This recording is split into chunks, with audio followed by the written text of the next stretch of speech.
इसी तरह एक दावा है कि हर्म किसी माफौकुल फितरत तवानाई को मरकूज करता है जिससे खाने पीने की अशिया खराब नहीं होती और जख्म जल्दी ठीक हो जाते हैं। लेकिन अब तक ऐसा कोई साइंसी तजुर्बा नहीं है जो ये साबित करे कि पिरामिड शक्ल से कोई तवानाई पैदा होती है या अहराम में या गीज़ा के हरम में कोई ऐसी तवानाई है जो कहीं और मौजूद नहीं होती। सोशल मीडिया पर इस किस्म के तजर्बा करने के जो दावे किए गए हैं उनके नताइज कभी किसी साइंसी जर्नल में शाया नहीं हुए, इसलिए ऐसे दावे काबिल एतमाद नहीं हैं। आपने गौर किया होगा कि ऐसे दावे सिर्फ सोशल मीडिया पर किए जाते हैं, इनकी कोई पब्लिकेशन नहीं होती। पिछले दिनों एक दावा बहुत मशहूर हुआ था कि गीज़ा के हरम के अर्श बल से रोशनी की रफ्तार मालूम की जा सकती है, लेकिन ये दावा तो इंतहाई बोदा और बेबुनियाद है, इसलिए कि जब गीज़ा के हरम की तामीर हुई उस वक्त तूल बल्द और अर्श बल की कोई डेफिनेशन ही मौजूद नहीं थी। उसके अलावा मील, किलोमीटर या सेकंड की भी कोई डेफिनेशन मौजूद नहीं थी। तूल बल्द और अर्श बल की डेफिनेशन तो 20वीं सदी में तय पाई।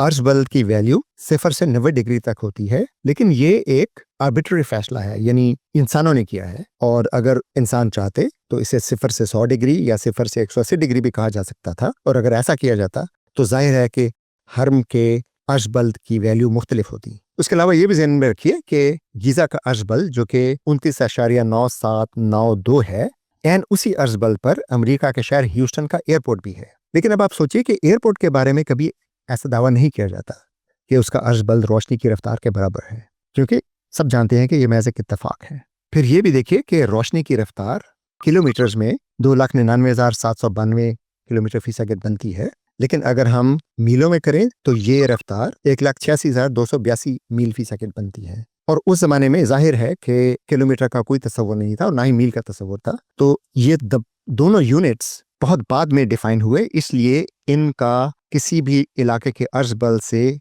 मैच करना महज एक इत्तेफाक है। और इससे ये बिल्कुल साबित नहीं होता कि गीज़ा के हरम के डिजाइनर को रोशनी की रफ्तार का इल्म था। इसी तरह एक और दावा है कि गीज़ा का हरम हैरानकुन हद तक ऐन शुमाल की सिमत में है, तो इसमें भी हैरत की कोई बात नहीं है। कदीम मिस्री फल्कियात के माहिर थे, खुश्की और पानी में सफर करने के लिए फल्की अजसाम से ही सिमत मालूम किया करते थे। खास तौर पर शुमाली सितारे को देखकर शुमाल का अंदाजा लगाना एक स्टैंडर्ड तरीका था। आजकल भी अगर हमारे पास जीपीएस ना हो तो सिमतें मालूम करने का सबसे आसान तरीका यही है कि रात के वक्त शुमाल की शनाख्त की जाए, क्योंकि कुतबी सितारा शुमाल की तरफ होता है। उस जमाने में मौजूदा कुतबी सितारा शुमाल की तरफ नहीं था, लेकिन एक और सितारा थोबान नाम का सितारा उस जमाने में ऐन शुमाल की तरफ होता था। हम जानते हैं कि जमीन के महवर के झुकाव का रुख हजारों सालों के स्केल पर तब्दील होता रहता है, इसलिए कुतबी सितारे की पोजीशन भी तब्दील होती रहती है, और ये साइकिल 26,000 साल में मुकम्मल होता है। चुनांचे हम ये जानते हैं कि जब एहराम की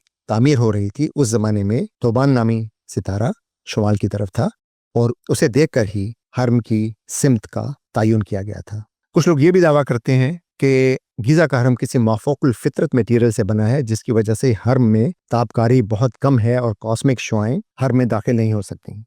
तो अब हम ये बात बहुत एतमाद से जानते हैं कि ठोस अजसाम तापकारी को रोकते हैं। खास तौर पर लाइमस्टोन और ग्रेनाइट बहुत ज्यादा कसाफत रखने वाले पत्थर हैं, यानी बहुत ज्यादा ठोस होते हैं, और उनकी मोटी तह ताकतवर तापकारी को भी रोक देती है। अभी हमने देखा था कि चूंकि मखरूती इमारतों को बनाने में बहुत ज्यादा पत्थर दरकार होते हैं, इसलिए गीज़ा के हरम में बहुत ज्यादा पत्थरों का इस्तेमाल हुआ है, और ये पत्थर बहुत मोटे मोटे हैं। पत्थरों की इस इंतहाई मोटी तह की वजह से बाहर से आने वाली तापकारी हरम की दीवारों से रुक जाती है, और हरम के अंदर कुदरती तापकारी बहुत कम पाई जाती है। फिजिक्स को समझने वाले इस बात को जानते हैं कि हरम में तापकारी की अदम मौजूदगी फितरी है, इसमें कोई माफौकुल फितरत मजर का अमल दखल नहीं है। चुनांचे हमने देखा कि गीज़ा के हरम या किसी दूसरे हरम के बारे में माफौकुल फितरत खुसूसियात के तमाम दावे गलत और बेबुनियाद हैं, और ऐसे लोगों की तरफ से किए गए हैं जिन्हें साइंस की कोई समझ नहीं है। ये महज साजिशी नजरियात हैं जो सोशल मीडिया पर लाइक्स लेने के लिए बनाए जाते हैं। आइंदा किसी नए मुगालते की साइंसी वजाहत के साथ फिर हाजिर होंगे, तब तक के लिए इजाज़त दीजिए। शुक्रिया।